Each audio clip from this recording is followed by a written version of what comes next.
All right, so now you are in Lugano and you We play. played against a young international master from Switzerland, Costa, very talented one. And the game was very important theoretically because I had to play with black against myself in some ways, because he played such a structure like a Zemish with white, you see. Oh, okay. Yeah. So after e4, bishop g7, f3, you see now. Yes.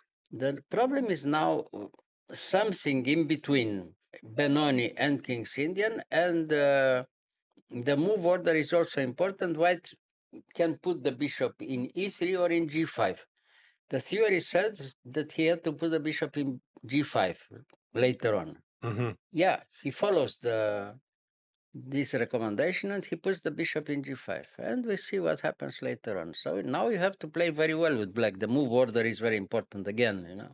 So h6 is all right, bishop e3, e6. You have to open a little bit the game. So okay, queen d2. Now I took in d5. He took with back with the pawn, of course. And now h5. The theory said also that you can play a lot of other moves. You can play b6, pardon, a6, knight bd7, rook e8, a lot of other moves, because you can't take immediately in h6. I mean, for rook e8, for instance, if you played rook e8, okay. Now, Yes. if you took the pawn there after knight e4, after knight takes e4, black had the winning position, because you have to take in e4 with the knight, and after queen h4 check, black is much better. You recapture the piece, and you have attack and two bishops, and it's much better for black. But of course, h5 is a good alternative. And okay, I played h5, and he puts the knight in e2, and now theory again, knight h7, I think. Now I played. Yes. Knight h7. Now, right after knight h7, um, one idea in this line is to put the knight in h3 later on, in from h3 to f2. This is the theory said that is the best way to play for white. A little bit passive, but very strong position, very strong defensive position. And when you play against a very strong opponent, you play like this with white, you see. So, right, I played knight bd7, and he has time to go to h3 and then to f2, you see. So, right, I played knight e5, he put the knight back. It seems that he lost a little bit of time, but it's nothing decisive. It's all right. So knight f2, bishop d7, and rook c1, and now black plays immediately the very good move, b5. Now, if you take in b5, you are almost lost with white. It's not good. For instance, now bishop takes b5, bishop takes, knight takes, rook b8, and is almost lost. White is almost lost because he has no time to go away with the king. You see, if he goes back now with the knight in c3, you have time to play knight c4 when it's finished. You know, after knight c4 is terrible position for white. You attack the bishop and you attack the pawn and you attack everything. You see, and it's not good. So if he puts the knight in a3, for instance, no? I mean, you take and rook b8, knight a3. After knight a3, he loses after rook takes b2. Rook takes b2, you took back with the queen, and knight takes f3 check, and he loses the queen. So this is the threat Yeah. after b5. Yeah. So it's impossible to take the better. And if black realized the move b5, is already okay. I mean, has a very good opening, with black, very quickly, yeah? But it's nothing very clear. I mean, black has a very good game, but there's nothing decided yet. Okay, now you have to choose the line. You have this line, like in our game, or you could play, I could play better probably, a6 first, and then rook c8, and then preparing c4 quickly. That was the alternative. Probably was better for black. Okay, I play like this, and we have our game. White plays b3, very good move, taking the possibility knight c4, which very strong position for black, and now you have to accept the positional game, where you try to do something with black, he has to react with white, you see. So rook e8 is all right. Now, he castle, now the king is safe. All right, now a6 is all right. Now you have a very good position with black, but it's move by move again. Why is move by move? Because he played a very strong move, h3, very simple one, and suddenly you have a problem with the knight from e5. He wants to do immediately f4 and you lose a piece. There is no escape. There's no way to to put the knight somewhere. Yeah, So now what to do? Now you have to play again, almost forced yeah, b4.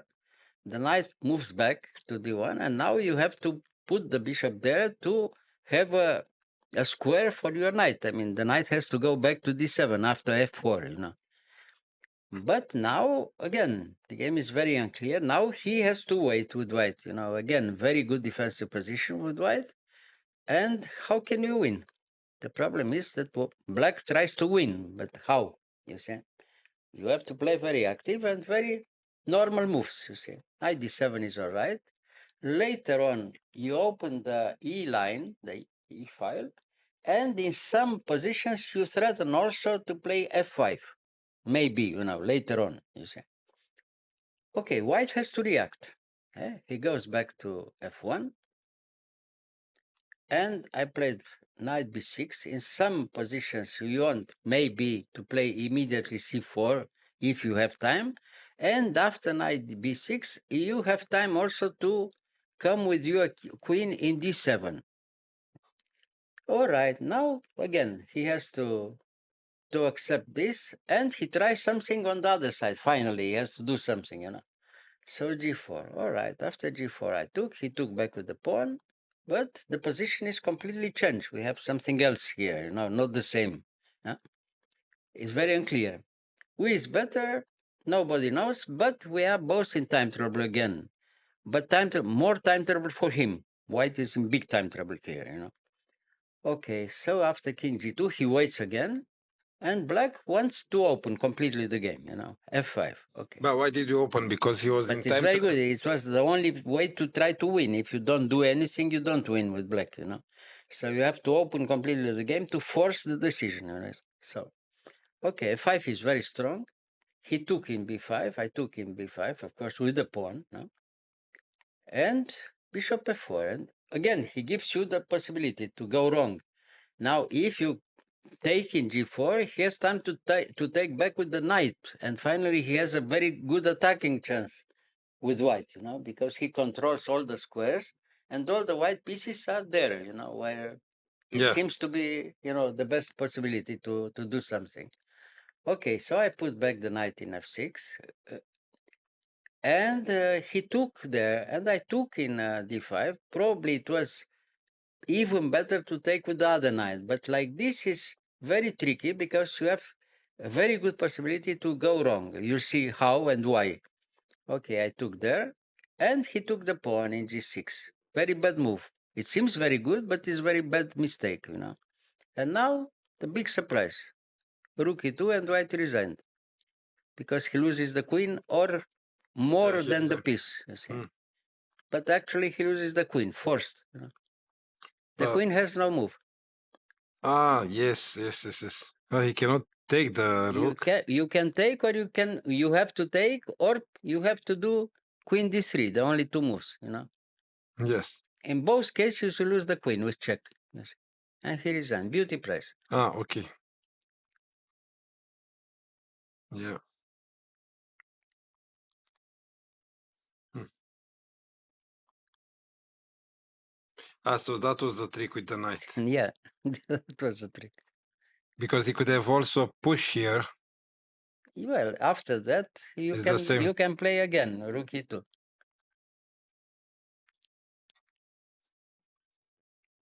First, Okay. So takes, check, well, if he loses the queen, it's completely winning. Okay, well, and the rook is hanging. yeah, yeah, Nice very very unpleasant, or very pleasant. big surprise, yeah, very big surprise. Yes. You see, Nice. but everything was possible because you have all your pieces are on the best squares, you see, for black. Mhm. Like in every King's Indian. This is always in Sicilian or King's Indian because of the activity of the pieces. Black has always a very good counterplay, you see. And Mhm. when you have such a good counterplay, in 90% of these cases, the advantage is decisive for black, you see. Because here, black won in one move. After rook a2, he resigned immediately, Yeah, in one yeah, move. yes, Yeah. Because the nice, pieces were much too active for black, you see. yes. All right. Yeah. Thank you, Mr. Gheorghiu. You are.